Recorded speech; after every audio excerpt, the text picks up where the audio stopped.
Kim Tae-ho pressed his face against the cold metal window of the transport ship. Stars scattered across the darkness like tiny diamonds. In the distance, the Galactic Defense Academy grew larger with each passing minute. The massive structure looked like a small moon floating in empty space. Metal towers twisted upward from its surface, and bright lights blinked along its edges. Tae-ho's stomach felt tight with nerves. He was 23 years old and the only human on this transport. Around him sat dozens of alien beings from across the galaxy. Some had thick armored skin like living rocks. Others had multiple arms that ended in sharp claws. A few glowed, with soft light from under their skin. All of them looked strong and dangerous. "Look at the soft one," whispered a creature with blue scales and 4 eyes. "How did a human even get accepted here?" Another alien laughed. It sounded like breaking glass. "Maybe they need someone to clean the floors." Tae-ho kept looking out the window. He had heard these comments many times during his journey to the Academy. Humans were seen as weak in the galaxy. They had no natural weapons, no thick armor, no special powers. Most alien species thought humans only survived because they built machines and tools. The transport ship docked with a loud clang. Metal doors slid open with a hiss. Tae-ho grabbed his small bag and followed the other candidates into a long corridor.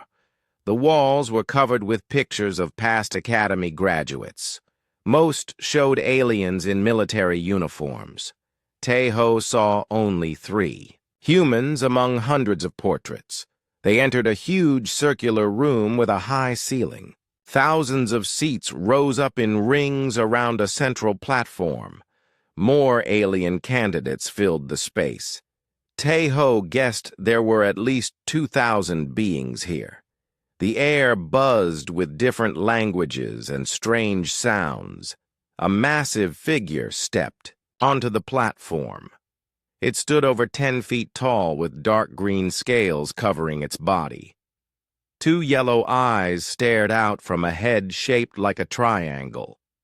When it spoke, its voice boomed through the room. "I am Headmaster Veltar," the reptilian. Being announced, "You are here for the final exam. This test will decide if you are worthy to serve in the Galactic Defense Force." The room fell silent. Even the aliens who had been making jokes earlier now looked serious. "The exam is simple," Veltar continued. "You will face the Nexus Beast. This creature was created by our finest scientists. It has the speed of a Zephyrian wind rider, the strength of a Tauran battle bull, and the intelligence of a cerebral. It can smell fear from a mile away and see in complete darkness." Tae-ho felt his mouth go dry. Around him, some candidates shifted nervously in their seats. "The rules are absolute," Veltar said, raising one clawed hand. "No weapons, no tools, no technology of any kind. You may use only what nature gave you. The exam ends when the beast is defeated or when only one candidate remains alive." A shocked silence filled the room. Tae-ho noticed some aliens were already touching their natural weapons, claws, spines, or armor plates. Others began to glow brighter or make crackling sounds as their bodies prepared for battle. "In the past 5 years," Veltar continued, "only 10% of candidates have survived this exam. Most die in the first hour. Some last longer but still fall to the beast. Very few ever truly defeat it." The headmaster's yellow eyes seemed to find Tae-ho in the crowd. Some species rely too much on artificial tools.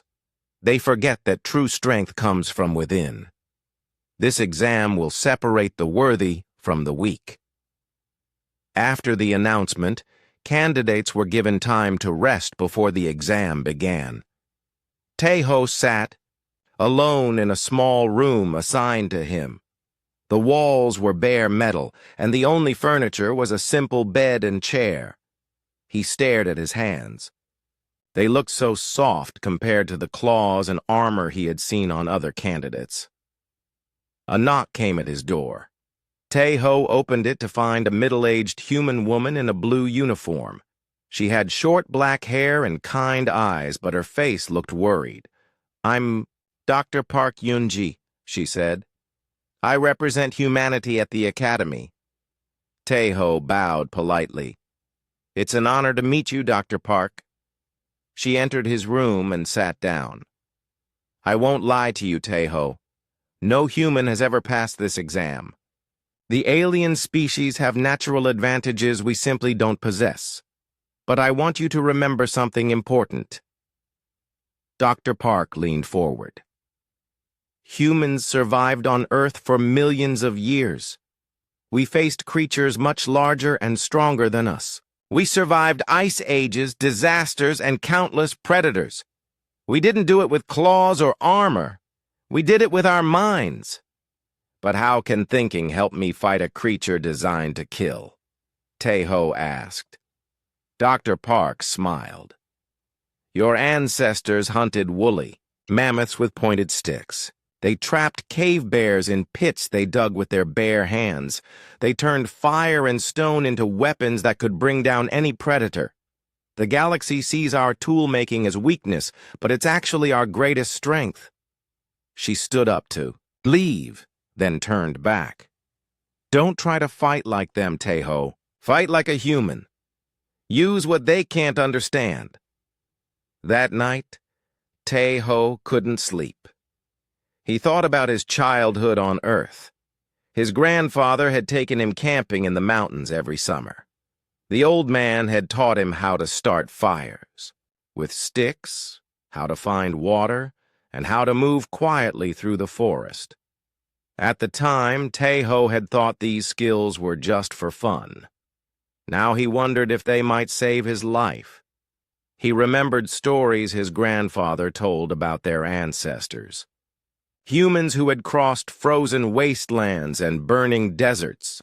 People who had tamed wild animals and turned tiny seeds into vast farms. They had done all of this without the advanced technology that other species were born with. The morning alarm echoed through the academy. Tae-ho dressed in the simple gray clothes all candidates wore. No pockets, no belts, nothing that could hide tools or weapons. He made his way to the transport bay where other candidates were gathering. The aliens around him looked confident. Some were flexing their claws or testing their natural abilities. A few were already growing extra armor or changing the color of their skin. They glanced at Tae-ho with a mixture of pity and amusement. "The human won't last 5 minutes," one said. "Maybe the beast will eat him first and give the rest of us more time," another replied. Tae-ho ignored them. He closed his eyes and thought about his grandfather's voice. "A smart hunter doesn't need to be the strongest," the old man used to say. "He just needs to think better than his prey." The transport doors opened, and candidates began boarding. Tae-ho took a deep breath and stepped forward. He was about to face the most dangerous test in the galaxy. But for the first time since arriving at the academy, he didn't feel completely helpless. Somewhere in his mind, millions of years of human survival instinct began to wake up. The transport ship flew toward a massive dome that floated near the academy. Through the windows, Tae-ho could see that the dome was transparent in some places. Inside, he glimpsed forests, mountains, and what looked like a desert. The examination arena was like a tiny world built just for this test. "Impressive, isn't it?" said a voice beside him. Tae-ho turned to see an alien with silver skin and 3 arms. "I'm Kel Knox from the Astral Colonies. I have to admit I'm curious to see how long you last." Tae-ho nodded politely. "I'm Tae-ho From Earth. Ah, yes. The toolmakers, Kelnox replied. Fascinating species, but not built for combat. My people have natural shields. As he spoke, his silver skin became shiny and hard like metal. We also have enhanced reflexes and can see electromagnetic fields. What special abilities do humans have? We're good at making things, Tejo said simply. Kelnox laughed, but not in a mean way. Well, there's nothing to make in there. Good luck anyway. The transport docked inside the dome. As they stepped out, Tejo felt slightly lighter gravity than Earth normal. The air smelled like a forest after rain, with hints of something wild and dangerous. Above them, an artificial sun provided bright daylight. The arena was huge. Tejo estimated it was at least 10 miles across. To his left stretched a dense forest with trees that had black bark and silver leaves. Straight ahead, rocky cliffs rose up like broken teeth. To his right, he could see swampland with strange mists floating above it. Behind him lay what looked like caves made of crystal that sparkled in the sunlight. A voice boomed from speakers hidden throughout the arena. Candidates, you have 5 minutes before the Nexus Beast is released. Use this time to prepare. Remember, only natural abilities are permitted. Any use of tools or technology will result in immediate disqualification and death. Immediately, the other candidates scattered in different directions. Some of the larger aliens headed for the rocky cliffs, probably planning to use the high ground. Others with natural camouflage abilities disappeared into the forest. A few that looked comfortable in water headed toward the swamps. Tejo stood still and watched them go. This was his first advantage. While others rushed to find what they thought were good positions, he was taking time to understand the arena. His grandfather had taught him that the most important thing in any dangerous situation was to observe first, then act. He studied the terrain more carefully. The forest was dense, which meant it would be hard to see enemies coming, but also easy to hide. The cliffs offered good views, but little cover if something attacked from above. The swamps might slow down heavy predators, but could also trap a person. The crystal caves were unknown. They might offer shelter, or they might be a dead end. A low horn sounded across the arena. 1 minute until release. Tejo finally started moving, but not toward any obvious shelter. Instead, he walked along, the edge where different terrains met. He picked up small stones, testing their weight and shape. He found a straight branch that had fallen from one of the silver-leafed trees. He noticed which plants had tough, flexible stems and which had thorns. Other candidates watched him with confusion. What was the human doing? He wasn't seeking shelter or preparing to fight. He was collecting garbage. 30 seconds. Tejo had gathered an armful of seemingly useless items, rocks, sticks, vines, and various plants. He had also made mental notes about the arena's layout. The forest was thickest near the crystal caves. The cliffs had several narrow paths that could be easily blocked. The swamps had solid ground in some areas but deep water in others. Release the Nexus Beast. A section of the arena's wall opened with a grinding sound. At first, nothing emerged. Then a shadow moved in the opening, and Tejo got his first look at the creature designed to kill them all. The Nexus Beast was 12 feet tall and built like a nightmare.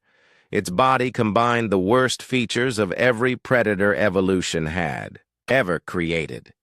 It had the muscled frame of a giant cat, but walked on 2 legs like a person. Its arms were longer than they should be, ending in hands with claws as long as knives. Its head was shaped like a wolf's but larger, with too many sharp teeth visible even when its mouth was closed. But what made it truly terrifying was how it moved. Despite its size, the beast flowed like liquid shadow. Its skin changed color to match its surroundings, and when it stood perfectly still, it nearly disappeared. Taeho realized this creature had been designed by studying the galaxy's most dangerous predators and combining all their best hunting features. The beast's head turned, scanning the arena. Even from a distance, Taeho could see its eyes glowing with intelligence. This wasn't just a mindless monster. It was a thinking predator that could plan and adapt. Several candidates had hidden in the forest, thinking the trees would protect them. They were wrong. The beast's first target was a large alien with thick, rocky skin who had climbed into the branches of a tall tree. The creature moved through the forest without making a sound, its color-changing skin making it nearly invisible. The rocky alien never saw it coming. The beast climbed the tree faster than seemed possible for something so large. There was a brief struggle, a terrible scream, and then silence. One candidate down. Other hidden aliens panicked and broke cover, trying to run to new positions. This was exactly what the beast wanted. It moved between the trees like a ghost, picking off candidates one by one. Each attack was quick and efficient. The creature was hunting with the patience and skill of a perfect predator. Taeho crouched behind a large boulder at the edge of the rocky area. He forced himself to watch and learn instead of running like the others. The beast relied heavily on its sight and hearing to track prey. It moved in patterns, checking likely hiding spots in a logical order. Most importantly, it was confident, perhaps overconfident. A group of 5 aliens tried to work together using their natural abilities to coordinate an attack. One could shoot bolts of energy from its hands, another had incredible speed, and the others had various defensive abilities. They had a good plan and worked well as a team. It didn't matter. The beast was too fast, too strong, and too smart. It used their teamwork against them, positioning itself so their energy bolts hit each other instead of their target. When the speedster tried to dart in for a quick attack, the beast was ready and caught him with one massive hand. The fight was over in less than a minute. Taeho counted the remaining candidates. In just the first hour, more than half were already dead or badly injured. The aliens who had mocked him earlier were either gone or hiding in terror. But Taeho wasn't hiding anymore. While the beast was busy with its latest victims, he was working. Using the materials he had gathered, he began to create things the alien scientists who designed this test had never considered. He tied vines around stones to make simple slings. He sharpened sticks against rough rocks to create spear points. He wove flexible plant stems into cords strong enough to hold weight. Most importantly, he was thinking about the beast's behavior and looking for weaknesses that had nothing to do with strength or natural weapons. As the artificial sun began to set over the arena, Taeho finished his preparations. Around him, the surviving candidates huddled in whatever shelter they could find, hoping to last through the night. They were thinking like prey. Taeho was thinking like a hunter. The beast was powerful and intelligent, but it had been designed to counter known alien abilities. No one had programmed it to deal with human creativity. The creatures that had built this test thought humans were weak because they needed tools to survive. They were about to learn that a human with the right tools was the most dangerous predator in the galaxy. Night fell across the arena like a heavy blanket. The artificial sun dimmed to nothing, leaving only starlight filtering through the dome's transparent sections. In the darkness, the Nexus beast became even more dangerous. Its eyes glowed with a soft green light, and its color-changing skin made it nearly invisible against any background. Taeho crouched in a small cave he had found near the border between the rocky cliffs and the crystal formations. He had spent the last hour of daylight preparing for this moment. Around him lay his collection of simple tools, but more importantly, he had something the beast couldn't understand, a plan based on human hunting techniques that were older than civilization. During the day, Taeho had carefully observed the beast's hunting patterns. The creature relied heavily on its enhanced hearing to locate prey in the darkness. Its large, pointed ears moved constantly, tracking every sound in the arena. When a candidate tried to move quietly, the beast always seemed to know exactly where they were. But Taeho had learned something important from watching his grandfather hunt deer. Sometimes the best way to confuse a predator was not to be silent, but to fill the area with so much noise that they couldn't tell which sounds mattered. He had prepared throughout the evening. Using hollow gourds he had found near the swamp area, he created simple but effective noisemakers. He filled them with small stones and sealed the openings with plant fibers. When shaken, they made loud, rattling sounds. He had also gathered dried leaves, brittle twigs, and anything else that would make noise when disturbed. But the real genius of his plan lay in how he would use these simple tools. Taeho began by setting up his first noise trap 50 yards from his hiding spot. He tied one of his rattling gourds to a long vine, then stretched the vine across a path he had seen other candidates use during the day. When something walked into the vine, the gourd would shake and make noise. But that was just the beginning. He set up 5 more noise traps in different locations, each one connected to multiple sound makers. When triggered, each trap would create noise in several places at once. The beast would hear sounds coming from multiple directions and wouldn't know which one to investigate first. Working in complete darkness, Taeho moved through the arena like a shadow. His grandfather had taught him to walk quietly on different surfaces, how to step on loose stones without making them roll, how to move through dry leaves without rustling them, how to test each footstep before putting his full weight down. The skills that had seemed like fun games in Earth's forests were now keeping him alive. As he set up his traps, Taeho heard the beast hunting in the distance. There were occasional screams as it found more candidates. Each time he forced himself to keep working. He couldn't save the others, but he could use their sacrifice to learn more about how the creature behaved. The beast was methodical. It searched each area completely before moving to the next. It preferred to attack from above when possible, dropping down on prey from trees or cliff edges. Most importantly, it was patient. Unlike many predators that attacked quickly, the Nexus beast would watch its prey for several minutes, studying their movements before striking. By midnight, Taeho had completed his network of noise traps. Now came the dangerous part. He had to attract the beast's attention and lead it into his trap. He found a good position on a rocky ledge about 8 feet above the ground. From here, he could see several of his trap locations and had multiple escape routes if things went wrong. He picked up one of his remaining rattling gourds and gave it a sharp shake.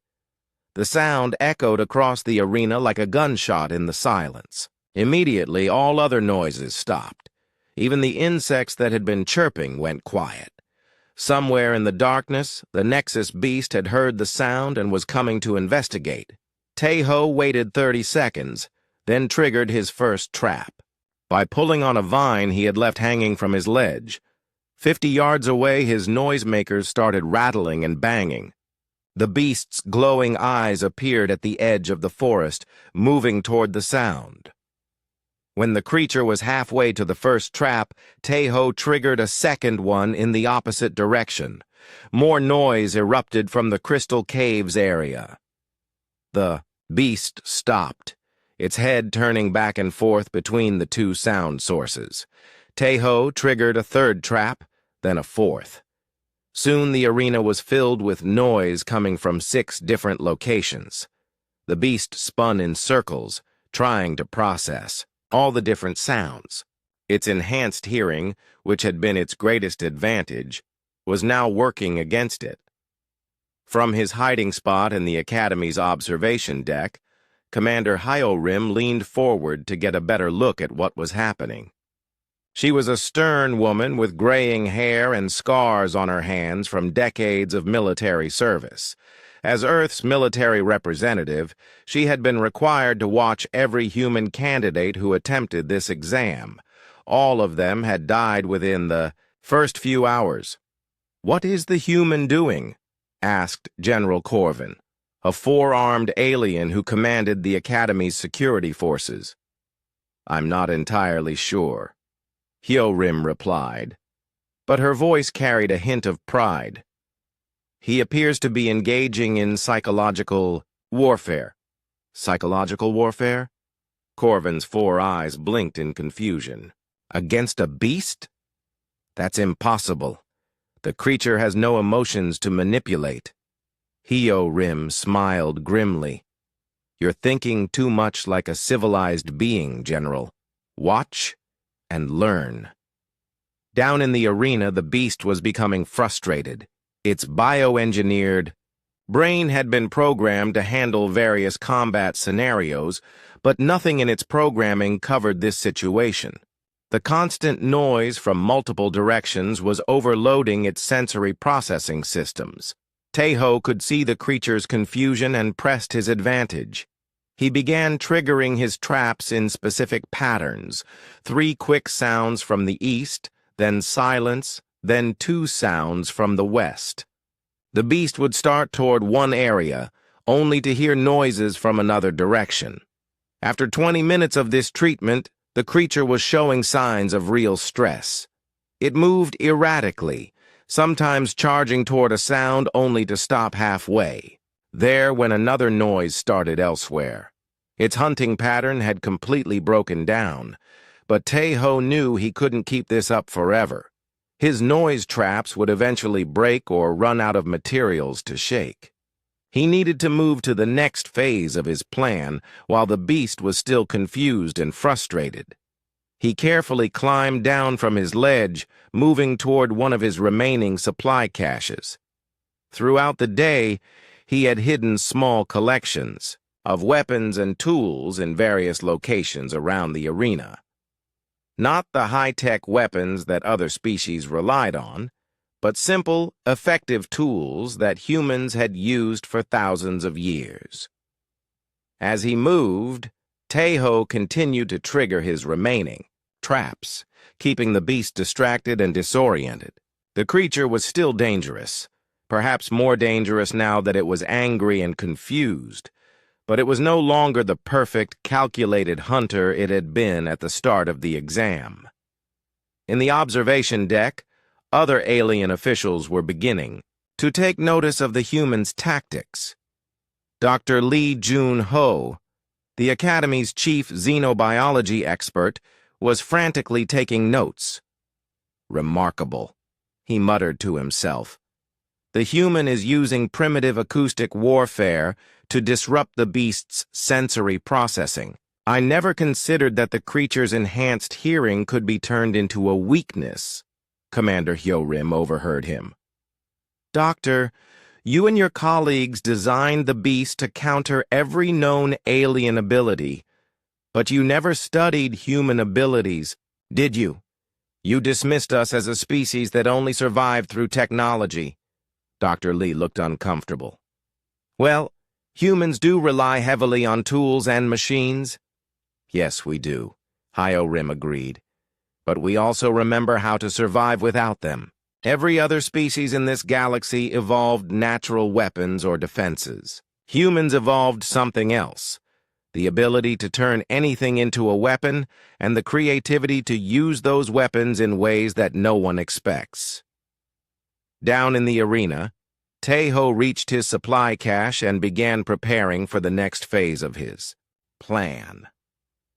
The noise traps had served their purpose, but now it was time for more direct action. He picked up a leather sling he had crafted from plant fibers and selected several perfectly round stones. His grandfather had taught him to use a sling when he was 12 years old.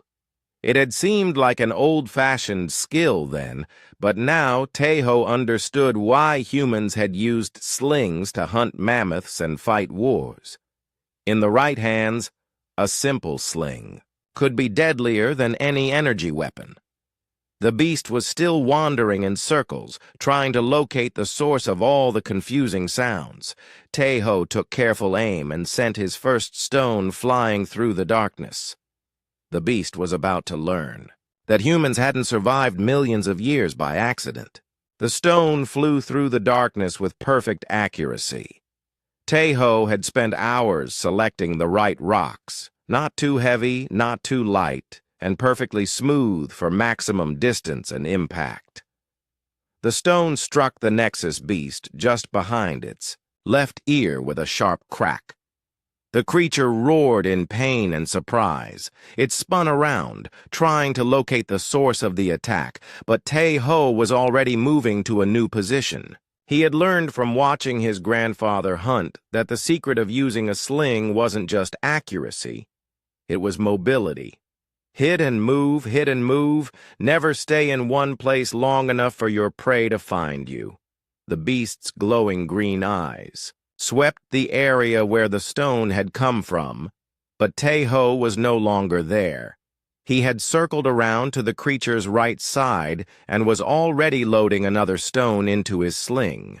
This time he aimed for the beast's shoulder joint, where the thick muscle attached to bone. Another perfect hit. The beast stumbled slightly as pain shot through its right arm. Now it knew it was being attacked, but it couldn't see its attacker. The noise traps were still making occasional sounds throughout the arena, covering the small noises Taeho made as he moved. In the observation deck, the alien officials watched in growing amazement. General Corvin's 4 eyes were wide with disbelief. "How is he doing this?" the alien commander asked. "The beast has enhanced night vision. It should be able to see the human easily." Commander Hyorim pointed at the screens showing different views of the arena. "Look at how he moves. He's not just running randomly. He's using the terrain, staying in shadows, moving during moments when the beast is distracted by noise. This is called fieldcraft, General. It's a skill humans developed over millions of years of being both hunters and prey." Dr. Lee Jun-ho was typing frantically on his datapad. "The projectile velocity from his primitive weapon is impressive, but what's remarkable is his accuracy. He's hitting specific target points on the creature's body, areas where impacts would cause maximum pain and disorientation with minimal energy expenditure." "He's thinking like a surgeon," Yorim said quietly. "My grandfather taught me that a good warrior doesn't just attack. They attack the right targets in the right order to achieve a specific result." Down in the arena, Taeho was proving her point. His third stone hit the beast's left knee, causing it to limp. His fourth struck its right elbow, limiting the creature's arm movement. Each shot was calculated to reduce the beast's combat effectiveness without triggering its regenerative abilities. The creature was becoming increasingly frustrated. It charged toward where it thought the attacks were coming from, only to find empty ground. Its enhanced senses were working against it. Every small sound seemed like a potential threat. Every shadow might hide an enemy. Taeho had moved to higher ground on the rocky cliffs. From this position, he could see most of the arena and had clear shots at the beast below. He loaded a larger stone into his sling, one designed not for precision, but for maximum impact. This stone caught the beast in its ribs with enough force to knock it sideways. The creature roared again and looked up toward the cliffs, finally spotting Taeho's silhouette against the starlight. But Taeho was ready for this moment. As the beast began climbing toward his position, he triggered the last of his noise traps. The sounds erupted from multiple directions, causing the creature to hesitate. In that moment of confusion, Taeho disappeared over the cliff edge, using a rope he had woven from plant fibers to lower himself safely to the ground. The beast reached the top of the cliff to find nothing but empty rock. What happened next changed everything. As the frustrated creature stood on the cliff looking for its tormentor, it heard a new sound, not the mechanical rattling of the noise traps, but something else, a cry for help. At the base of the cliffs, one of the surviving alien candidates was trapped under a fallen boulder. It was Kelnox, the silver-skinned alien who had spoken to Taeho on the transport ship. His leg was pinned and he couldn't escape. The beast heard his distress and began moving toward an easy kill. Taeho could have hidden and let the beast take another victim. It would have been the smart tactical choice. Instead, he did something that surprised every observer in the academy. He revealed himself. "Hey!" Taeho shouted at the beast, standing in clear view at the bottom of the cliff. "Over here!" The creature spun toward this new target, its eyes blazing with hunger and rage.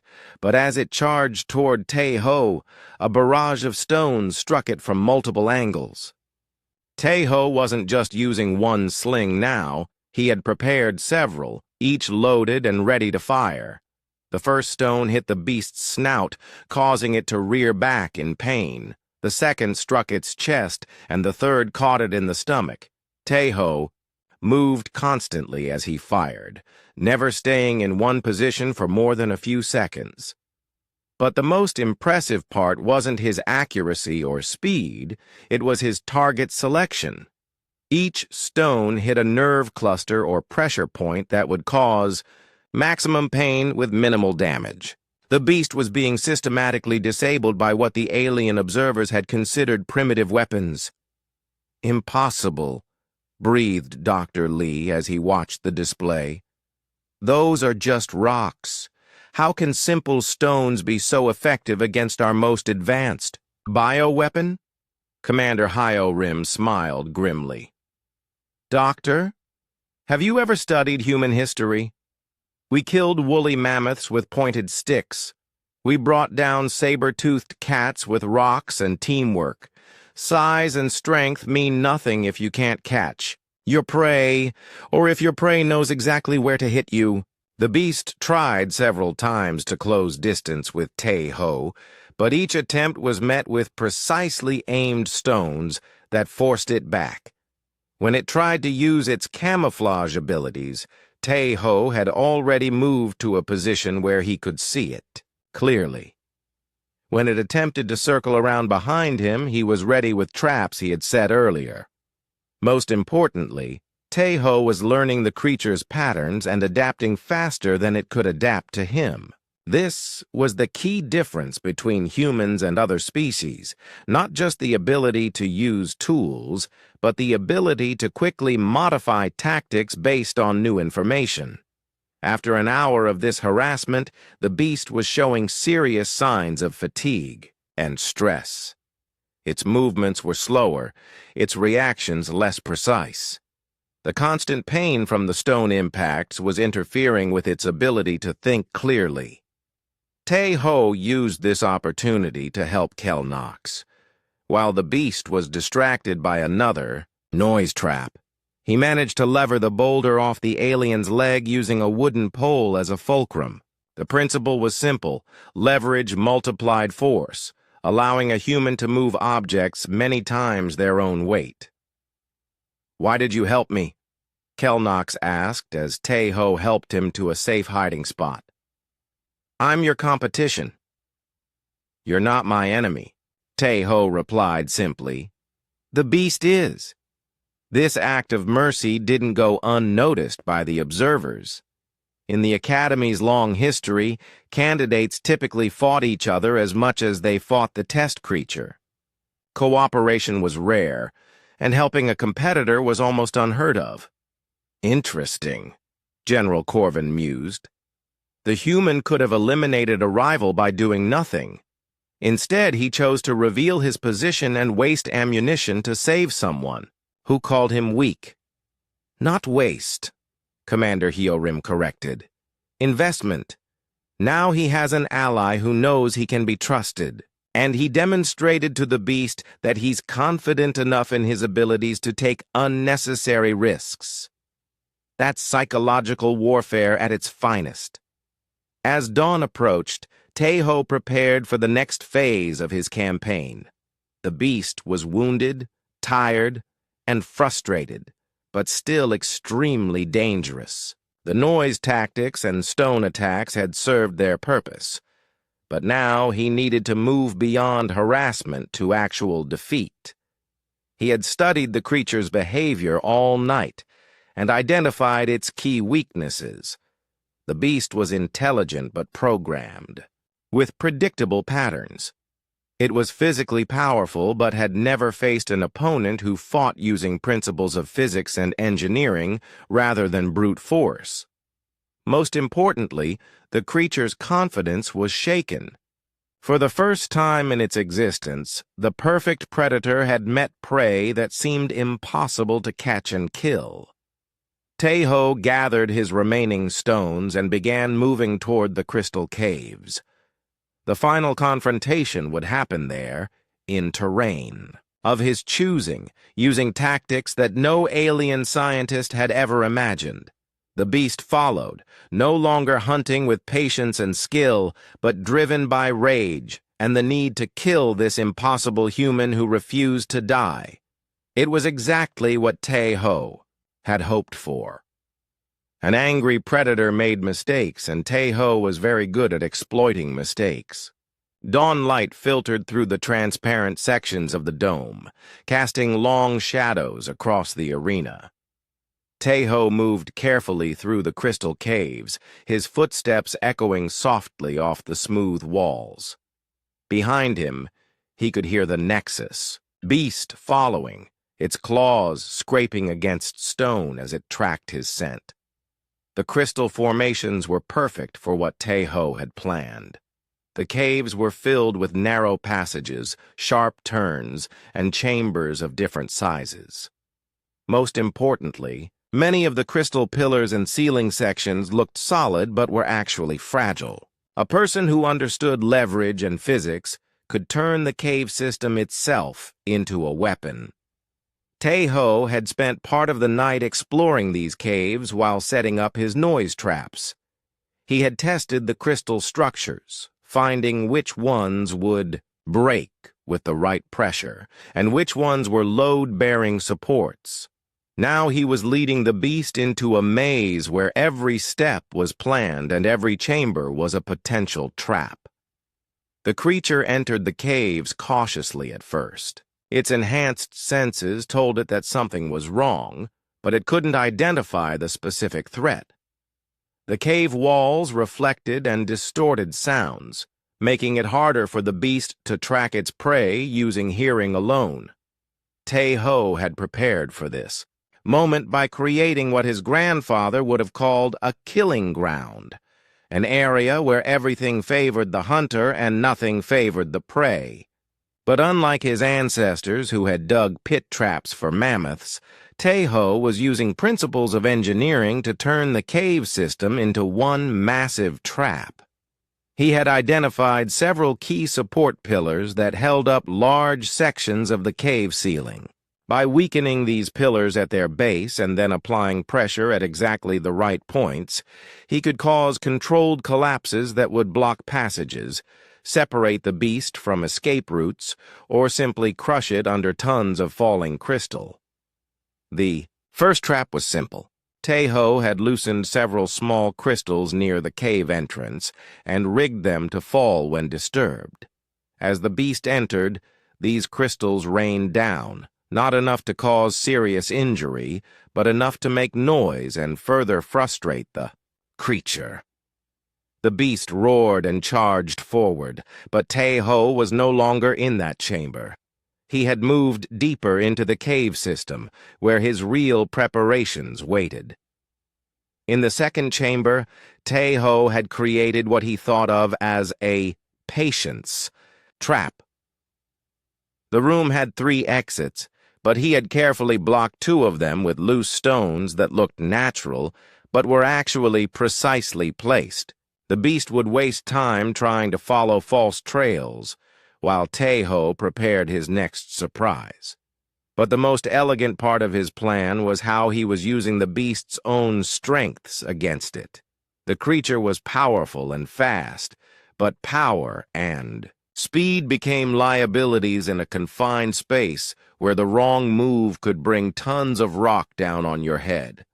From his hiding spot behind a large crystal formation, Taeho watched the beast examine the blocked passages. The creature was smart enough to realize it was being led into a trap, but not smart enough to understand what kind of trap or how to avoid it. Taeho picked up a carefully selected stone and threw it into the third chamber. The sound echoed through the caves, and the beast immediately headed toward it. As the creature passed through the narrow entrance to the third chamber, Taeho pulled on a vine he had positioned earlier. A carefully balanced pile of crystal shards collapsed, not on the beast, but behind it, blocking its retreat. Now, the creature was trapped in a chamber with only one exit, and Taeho controlled that exit. The beast realized what had happened and spun around, looking for its tormentor. Taeho stepped into view at the chamber entrance, standing calmly with his sling in one hand and a stone in the other. "Looking for me?"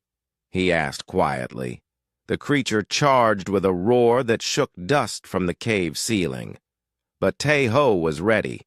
As the beast ran toward him, he sent a stone flying with perfect accuracy. It struck a weakened crystal pillar at exactly the right angle and height. The pillar cracked and began to fall.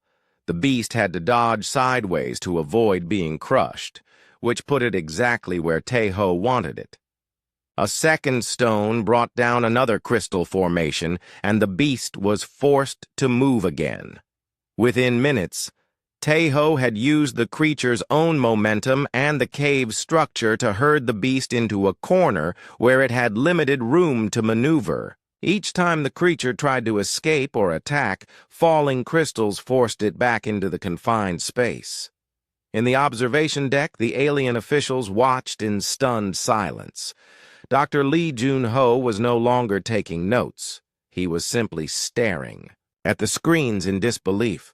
"He's not just fighting the beast," the xenobiology expert whispered. "He's conducting it, like a musician controlling an orchestra." General Corvin's forearms gestured wildly. "This is impossible. The human has no enhanced strength, no natural weapons, no special abilities. How is he controlling a creature designed to be the perfect predator?" Commander Hyo Rim leaned back in her chair, a proud smile on her face.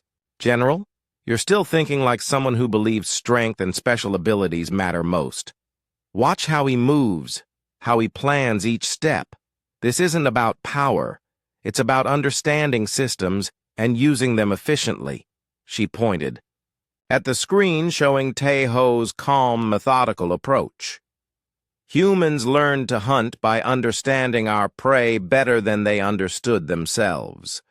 We studied migration patterns, feeding habits, social behaviors. We turned the environment into our ally and our prey's enemy." Down in the caves, Taeho was demonstrating exactly that principle. He had spent hours studying the beast's behavior, learning its patterns and preferences. Now he was using that knowledge to predict exactly how the creature would react to each situation.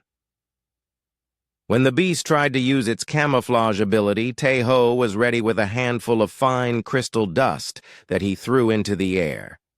The particles stuck to the creature's skin, making it visible even when it tried to blend with its surroundings. When the beast attempted to climb the cave walls to attack from above, Tae-ho brought down carefully positioned crystal formations. That blocked those routes. Most importantly, Tae-ho was forcing the creature to fight on human terms. Instead of relying on its speed and strength in open ground, the beast was trapped in a confined space where intelligence and planning mattered more than physical advantages. The turning point came when the beast, frustrated by its inability to reach its tormentor, made a crucial mistake. In its rage, it struck one of the cave's main support pillars with its full strength, trying to bring down the entire chamber. The pillar cracked, and part of the ceiling did start to fall. But Tae-ho had anticipated this possibility. He had identified which pillars were truly load-bearing and which ones only appeared to be structural supports. The beast had struck one of the fake supports, and the falling crystals were directed away from Tae-ho's position by carefully placed guide wires. Instead of crushing Tae-ho, the falling crystals created a barrier that further limited the beast's movement while providing Tae-ho with additional cover and ammunition. Remarkable, breathed Dr. Lee as he watched the human turn the beast's own attack into another advantage. He's thinking 3 steps ahead of a creature with enhanced intelligence. How is that possible? Because, Commander Hyo-rim replied, intelligence isn't just about processing power. It's about creativity, adaptability, and the ability to see patterns that others miss. Humans evolved those abilities because we had to. We didn't have claws or armor or energy beams. We had to be smarter than everything that wanted to kill us. The beast was now trapped in a space barely larger than its own body, surrounded by unstable crystal formations that would collapse if disturbed. Every move it made only worsened its situation, creating more obstacles and fewer escape routes. But Tae-ho wasn't finished. He had led the creature into this trap not just to contain it, but to prepare for the final phase of his plan. The beast was exactly where he wanted it, in a position where its greatest strengths became useless and its few weaknesses were amplified. From his backpack, Tae-ho pulled out the last of his prepared tools, a collection of ropes woven from plant fibers, weighted stones tied to the ends, and a series of pulleys carved from crystal. They looked like primitive toys compared to the advanced technology that surrounded the academy. But in the hands of someone who understood leverage, friction, and mechanical advantage, these simple tools were about to accomplish something that no alien weapon had ever achieved. Tae-ho was going to capture the uncapturable beast alive. The creature that had been designed to be the ultimate predator was about to learn that being apex predator meant nothing when you were facing a species that had spent millions of years turning the entire world into hunting tools. As Tae-ho began setting up his final trap, the beast watched with growing unease. For the first time since its creation, the perfect killing machine was beginning to understand what it felt like to be prey. The deepest chamber of the crystal caves had acoustics like a concert hall. Every sound echoed and bounced off the smooth walls, creating layers of noise that could confuse even enhanced hearing. Tae-ho had discovered this property during his earlier exploration and had planned his final confrontation around it. He stood at the chamber's center, surrounded by the tools he had crafted throughout the night. Weighted ropes hung from crystal formations he had carefully selected for their strength and position. Pulleys made from carved crystal and woven plant fibers were rigged at strategic points around the chamber. To any alien observer, it looked like a primitive torture device. To Tae-ho, it was the culmination of thousands of years of human engineering knowledge. The Nexus beast entered the chamber cautiously, its glowing eyes scanning for threats. The creature was wounded and tired, from hours of harassment but still incredibly dangerous. Its bioengineered muscles rippled under skin that shifted between colors as it tried to camouflage itself in the crystal-reflected light. Tae-ho picked up a small stone and threw it against the far wall. The sound echoed around the chamber multiple times, each echo slightly different as it bounced off various crystal surfaces. The beast's head turned toward the sound, then back toward Tae-ho, confusion evident in its enhanced eyes. "You don't understand what's happening, do you?" Tae-ho said quietly, his voice also echoing around the chamber. "You were designed to hunt aliens who rely on technology and natural abilities. But humans learn to survive using something else. Entirely." He threw another stone, this time at a different angle. The echoes came from multiple directions, and the beast spun around, trying to track all the sounds at once. "We learned to use physics," Tae-ho continued, moving slowly to his left as he spoke. "Leverage, acoustics, mechanical advantage. We turned the entire universe into our tool." The beast charged toward him, but Tae-ho was ready. He dove behind a crystal formation just as the creature's claws raked the air where he had been standing. As the beast passed by, Tae-ho triggered his first trap. A weighted rope swung down from above, wrapping around the beast's left leg. The creature stumbled but didn't fall. It turned to attack the rope, but as it moved, a second rope caught its right arm. Then a third wrapped around its waist. The ropes themselves weren't strong enough to hold the beast. It could break them easily with its enhanced strength. But Tae-ho had rigged them to a pulley system that distributed the load across multiple anchor points. When the beast pulled against one rope, the tension was shared by all the others through the crystal pulleys. More importantly, each rope was connected to carefully balanced crystal formations. When the beast struggled, its own movements triggered avalanches of crystal shards that forced it to move in specific directions, directly into more ropes. "This is called a web trap," Tae-ho explained as he continued to maneuver around the chamber, staying just out of the beast's reach. "My ancestors used them to catch mammoths. The harder you struggle, the more trapped you become." The beast roared in frustration and yanked hard against the ropes. Several broke, but the action triggered more falling crystals and activated backup. Lines that had been waiting for exactly this response.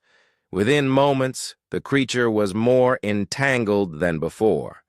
In the observation deck, alien officials watched in growing amazement and concern.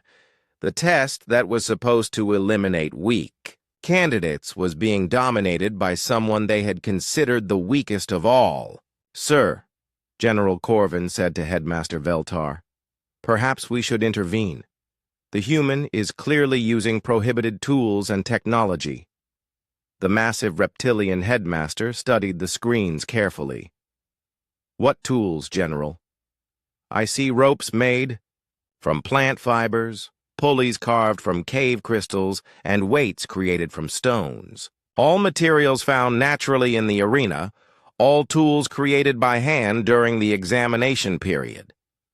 "But the complexity of the trap," Dr. Lee protested, "is the result of knowledge, not technology," Commander Hyorim interjected. "Everything he's doing could have been accomplished 10,000 years ago with Stone Age tools.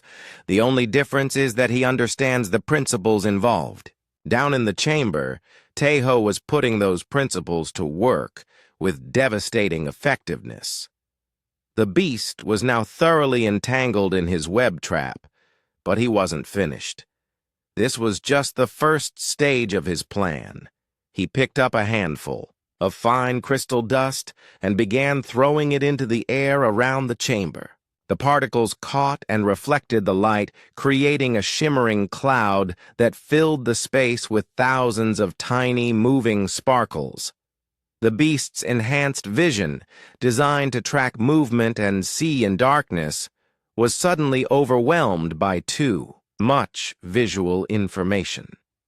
Everywhere it looked, something was moving and sparkling. Its sophisticated sensory processing system, faced with more data than it could handle, began to malfunction. "Sensory overload," Tae-ho said, still moving around the chamber as he threw more dust into the air. "Another technique humans developed. When you can't outfight a predator, you confuse its senses until it can't fight effectively. But the master stroke was still to come." Tae-ho had noticed during his observations that the beast relied heavily on echolocation in addition to its other senses. In dark or confusing environments, it would emit low-frequency sounds and interpret the echoes to navigate and locate prey. The crystal chamber's acoustics were perfect for turning this ability against the creature. Tae-ho began to create rhythmic noises, clapping his hands, tapping stones together, scraping metal against crystal. But he did it in specific patterns, at calculated intervals, designed to interfere with the beast's natural echolocation. Each sound he made created echoes that bounced around the chamber at different frequencies and intervals. When the beast tried to emit its own location calls, the returning echoes were contaminated with Tae-ho's artificial sounds. The creature's acoustic mapping system began receiving false information about the chamber's layout and the location of potential threats. The result was devastating.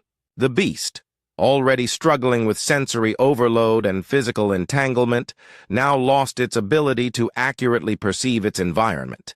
It stumbled and thrashed, making its entanglement worse while becoming increasingly disoriented. "Impossible," whispered Dr. Lee as he watched the display. "The human is using primitive acoustic techniques to defeat our most advanced bioengineering. How did we not anticipate this?" "Because," Veltar rumbled, his massive voice carrying a note of respect, "you designed the beast to counter known threats. You never studied the unknown capabilities of a species you considered primitively dependent on tools." The final phase of Tae-ho's plan was the most elegant. As the beast struggled in its web of ropes, he began to tighten the trap using mechanical advantage. By pulling on specific lines connected to his pulley system, he could apply tremendous force to the restraints holding the creature. The beast was strong enough to break any individual rope, but it couldn't break them all simultaneously. And every time it snapped one line, Tae-ho's system automatically tightened two others. The creature was fighting against principles of physics and engineering that had been perfected over thousands of years of human innovation. As the trap closed tighter around the beast, something remarkable happened. The creature, bred for aggression and programmed to kill, suddenly went still, its glowing eyes fixed on Tae-ho, and for the first time since the examination began, the predator looked directly at its prey with something that might have been respect. The bioengineered intelligence that controlled the beast was sophisticated enough to recognize when it had been outmaneuvered by a superior opponent. The creature that had been designed to be the ultimate predator was acknowledging defeat at the hands of a human armed with nothing but rocks, ropes, and thousands of years of accumulated human wisdom.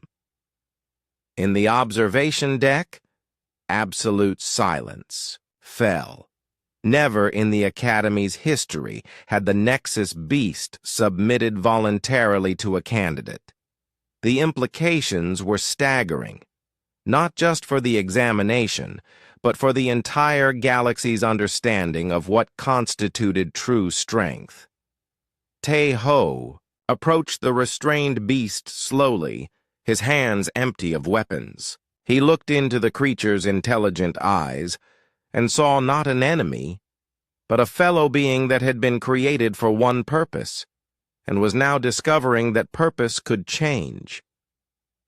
"You fought well," he said quietly. "But this doesn't have to end. With death. Surrender, and we can both walk out of here alive." The beast considered this for a long moment. Then, in a gesture that would be talked about in military academies across the galaxy for generations to come, the perfect killing machine slowly lowered its head in submission. For the first time in the Academy's history, the final exam had ended, not with the death of the beast or the candidate, but with mutual respect between hunter and prey. And in that moment, the galaxy began to understand that humans were not weak because they used tools. They were terrifyingly strong because they could turn anything into a tool, including the environment itself and even their enemy's own strengths. The arena fell completely silent except for the gentle echo of water dripping somewhere in the crystal caves. Tae-Ho stood face to face with the Nexus beast, both breathing heavily from their confrontation. The creature remained perfectly still. In its web of ropes, its glowing eyes fixed on the human who had accomplished the impossible. Throughout the Academy's observation deck, alien officials sat in stunned silence. The screens showed a scene that challenged everything they thought they knew about combat, survival, and the nature of strength itself. Headmaster Veltar was the first to speak.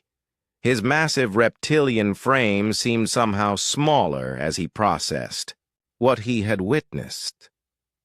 "In 300 years of Academy operation," he said slowly, "no candidate has ever achieved what we just observed. The beast has never submitted. It has never acknowledged a superior opponent."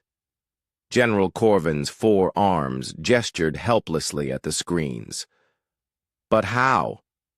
The human used no energy weapons, no advanced technology, no enhanced physical abilities. Everything he did was primitive. "Exactly," said a new voice from the back of the observation deck.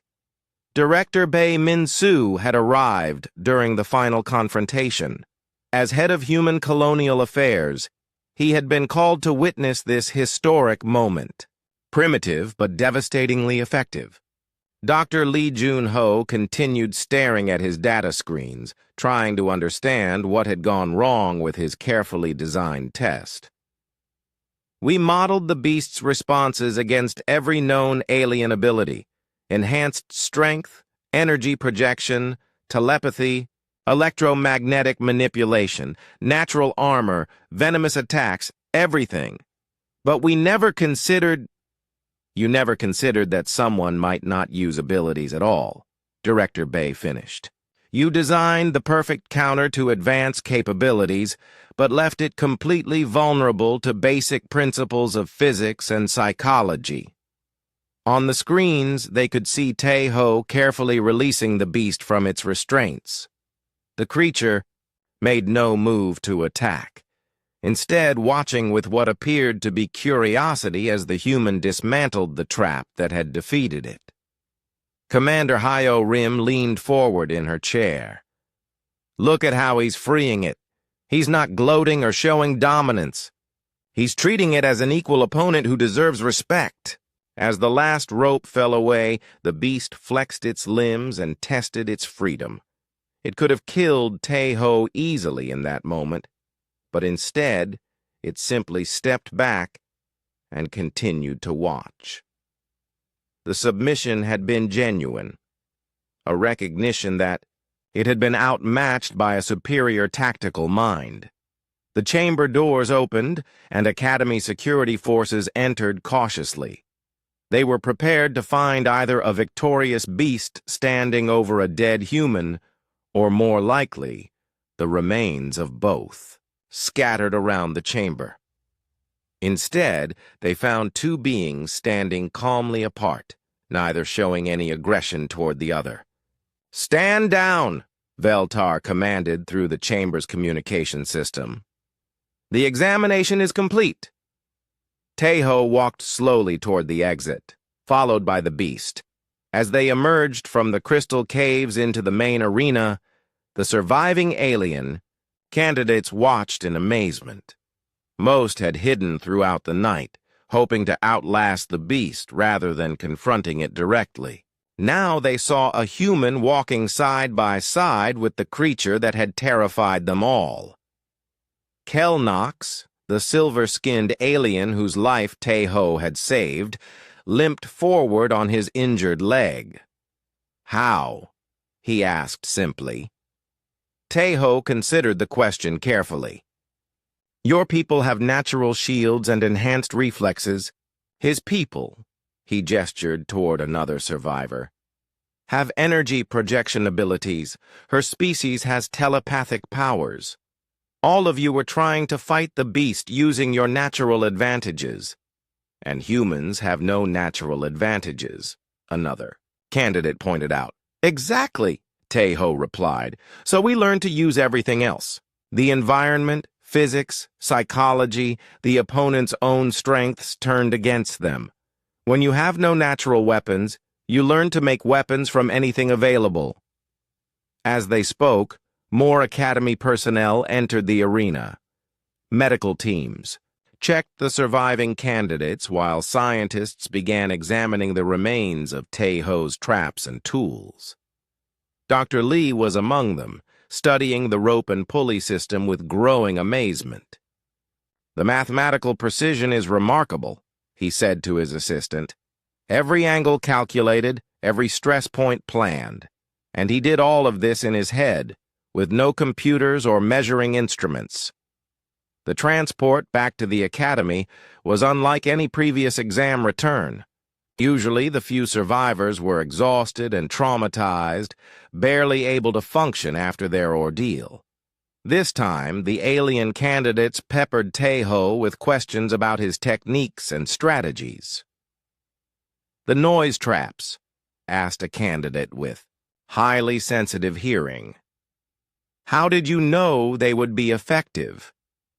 "I observed that the beast relied heavily on sound to hunt," Tejo explained, "so I gave it too much sound to process effectively. It's a basic principle. Overload the enemy's strengths to turn them into weaknesses." "But the web trap," another pressed, "that required knowledge of engineering and physics that most species don't possess."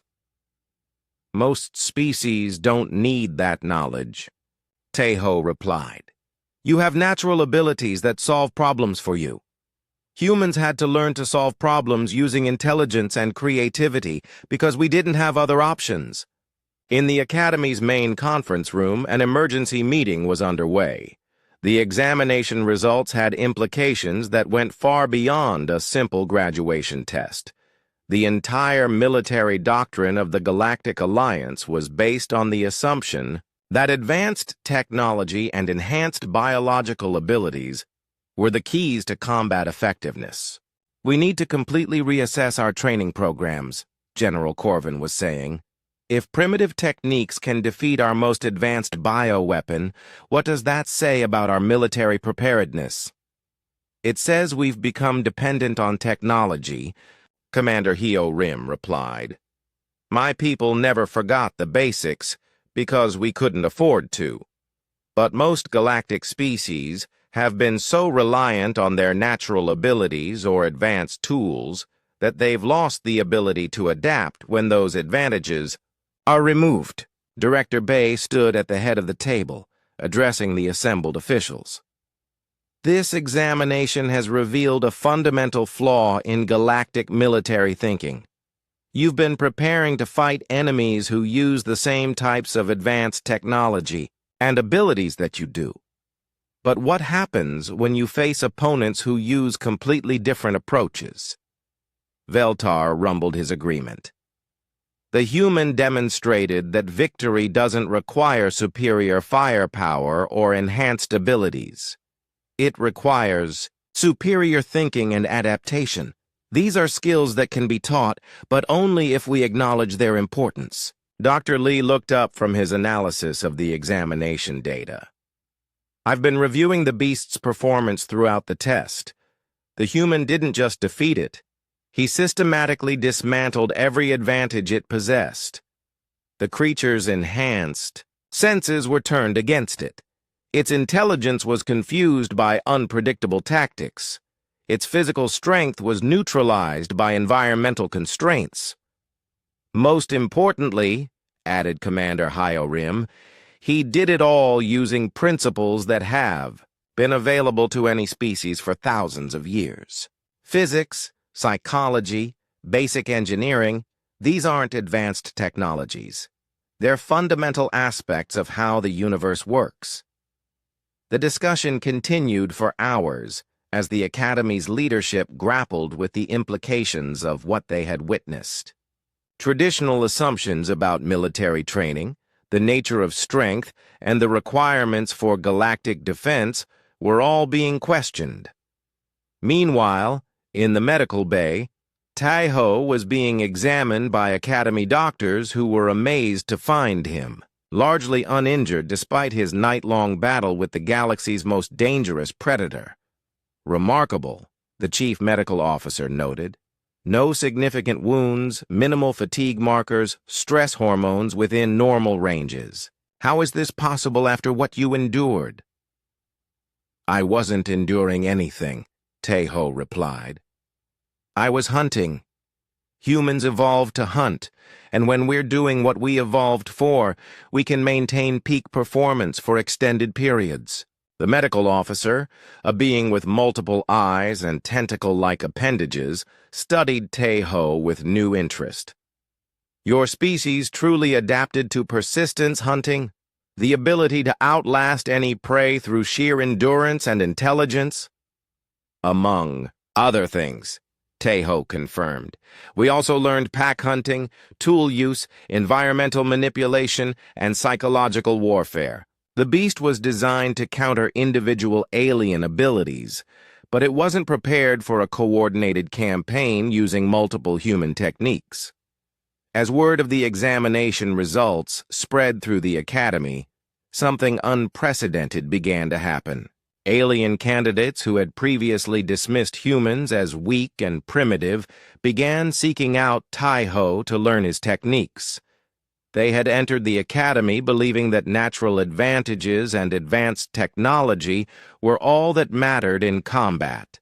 Now they understood that the most dangerous opponent might be someone who could turn those very advantages into weaknesses. The age of human military instruction in the Galactic Defense Academy was about to begin, and with it, a complete transformation of how the galaxy understood the nature of true strength. 6 months after the examination that changed everything, the Galactic Defense Academy looked very different. Where once the training grounds had been filled with advanced weapons testing and enhancement ability drills, now they featured obstacle courses made from natural materials, workshops on basic tool creation, and classes on environmental adaptation. Tai-Ho stood in what had once been the Academy's most advanced combat simulation chamber. The holographic displays and energy weapon racks had been replaced with simple materials: stones, wood, rope, and various plants from different worlds. Around him, 20 alien cadets from a dozen different species worked intently on their latest assignment: creating effective weapons using only materials that could be found in nature. Instructor Kim called out Zixral, a cadet whose species had natural energy projection abilities. I can't make the sling work properly. The stone keeps flying in the wrong direction. Tai-Ho walked over to examine the alien's technique. Zixral had the same problem that many advanced species faced when learning human techniques. He was trying to use technology to solve what was fundamentally a skill problem. You're overthinking it, Tai-Ho said gently. Your people are used to focusing energy through mental concentration. So you're trying to guide the stone with your mind. But a sling works on pure physics. Feel the weight. Understand the motion. Trust the mechanics. He demonstrated the proper technique, his stone flying with perfect accuracy to strike a target 50 meters away. It's not about power or special abilities. It's about understanding how the tool works and practicing until the motion becomes natural. Zixral tried again, this time focusing on the physical motion rather than trying to enhance it with his natural abilities. The stone flew straighter, though it still missed the target. Better, Tejo encouraged. Remember, humans practice these techniques for thousands of years. Don't expect to master them in a few days. The important thing is understanding the principles. In the observation area above the training chamber, a group of Academy officials watched the lesson with continuing amazement. The changes that had swept through the Academy after Tejo's examination victory had been swift and comprehensive. Director Bei Min-Su stood beside Headmaster Veltar, both watching as the human instructor worked with students who would have mocked him as primitive just months earlier.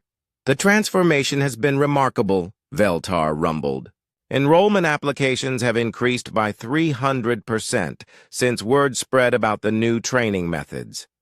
Species that had never shown interest in military service are now requesting admission. They're not just learning techniques, Director Bei observed. They're learning to think differently about problems. Look at how they're approaching the tool-making exercise. Not as a simple construction task, but as a puzzle that requires creativity and adaptation. Indeed, the alien cadets were discovering that human techniques required a fundamentally different mindset, where their natural abilities provided immediate, predictable results. Human methods demanded patience, observation, and the willingness to fail repeatedly while learning. Cadet Morthex, whose species had natural armor that made them nearly invulnerable to most weapons, was struggling with a trap-building exercise. Instructor Kim, why must we learn to hide and set traps? My people face our enemies directly in honorable combat. Tejo nodded respectfully. Your people's courage is legendary throughout the galaxy, Cadet Morthex. But courage without wisdom is just another way to die.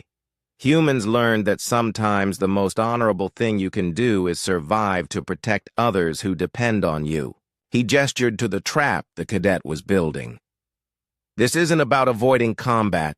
It's about choosing when and where combat happens. When you control the battlefield, you can fight on terms that favor you rather than your enemy. Morthex considered this, then returned to his trap with renewed focus. Like many of the alien cadets, he was beginning to understand that human techniques weren't about avoiding challenges, but about meeting them more intelligently.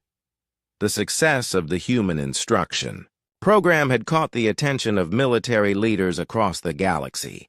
Captain Park Soo-jin had arrived that morning as part of a diplomatic mission to formalize humanity's new role in galactic defense. She found Commander Hyo-rim in the Academy's Strategy Center, where both women were reviewing reports from various military commanders who had implemented human techniques in their forces. The results are impressive, Captain Park noted, reading through a report from the Centauri Defense Force. Their effectiveness ratings have improved by 40% since implementing human training methods.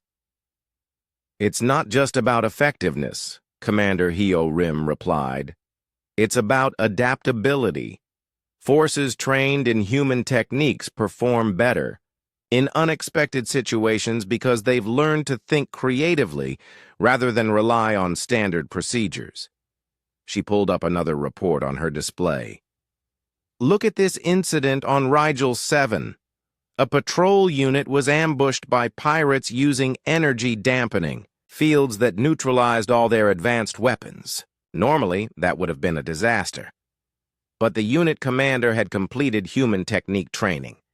He improvised weapons from local materials and turned the ambush into a counter-trap. Captain Park smiled. My grandfather would have been proud. He always said that the best weapon was the one your enemy didn't expect. Their conversation was interrupted by an announcement over the Academy's communication system. All personnel to the main assembly hall. Graduation ceremony beginning in 30 minutes. The graduation was unlike any in the Academy's history. For the first time, the ceremony featured demonstrations of primitive techniques alongside traditional displays of enhanced abilities. Graduates showed off their marksmanship with slings and spears as well as energy weapons, their trap-building skills as well as their technological expertise. Tae-ho sat with the other instructors, watching as his first class of alien students demonstrated what they had learned. Many of them had struggled initially, their reliance on natural abilities making it difficult to understand the human approach to problem-solving. But gradually, they had begun to grasp the deeper principles. They learned that true strength wasn't about having the most powerful abilities, but about using whatever resources were available most effectively. They discovered that the greatest advantage often came from understanding your opponent better than they understood themselves. Headmaster Veltar stood to address the assembled cadets and officials. Today marks not just the graduation of outstanding military officers, but the beginning of a new era in galactic defense. These graduates have learned that advancement comes not from technology alone, but from the wisdom to use any available resource to achieve victory. He gestured toward Tae-ho. 6 months ago, we believed that strength came from enhanced abilities and advanced weapons. Instructor Kim taught us that true strength comes from the ability to adapt, to think creatively, and to turn any situation to your advantage. As the ceremony continued, Tae-ho found himself thinking about the journey that had brought him here. He had arrived at the Academy as a representative of a species dismissed as weak and primitive. Now he was training the next generation of galactic defenders, teaching them that being primitive wasn't a weakness. It was a reminder of the fundamental skills that all advanced civilizations had forgotten. After the ceremony, many of the new graduates approached Tae-ho to thank him personally. They represented dozens of species from across the galaxy, all united by their understanding of the principles he had taught them. Instructor Kim, said Kel Knox, who had recovered from his injuries and completed the Human Techniques program, what will you do now? Will you continue teaching here? Tae-ho looked around at the faces surrounding him. Beings who had once considered humans inferior, now looking to him with respect and gratitude. The Academy has offered me a permanent position as Director of Adaptive Combat Studies, he replied. But more importantly, we're establishing exchange programs with human colonies. Other instructors will come here, and Academy graduates will train on Earth to learn our techniques in their original environment. The crowd murmured with excitement. Training on Earth, the home world of these remarkable techniques, was now considered one of the most prestigious assignments in galactic military service. Later that evening, Tae-ho stood alone in the crystal caves where his legendary battle had taken place. The chambers had been preserved exactly as they were after the examination and had become something of a shrine for Academy cadets. Many came here to study his techniques and try to understand how simple tools and basic principles had defeated the galaxy's most advanced bioweapon. He wasn't alone for long. The Nexus beast emerged from the deeper chambers, moving with its characteristic fluid grace. In the months since their confrontation, the creature had become an unofficial mascot of the Academy, helping to train new cadets by providing them with a controlled but genuine threat to overcome. The beast approached Tejo without aggression, its glowing eyes holding the same intelligent respect they had shown during their first encounter. It had learned much from their battle as well, adapting its behavior to become a more effective training partner rather than a mindless killing machine.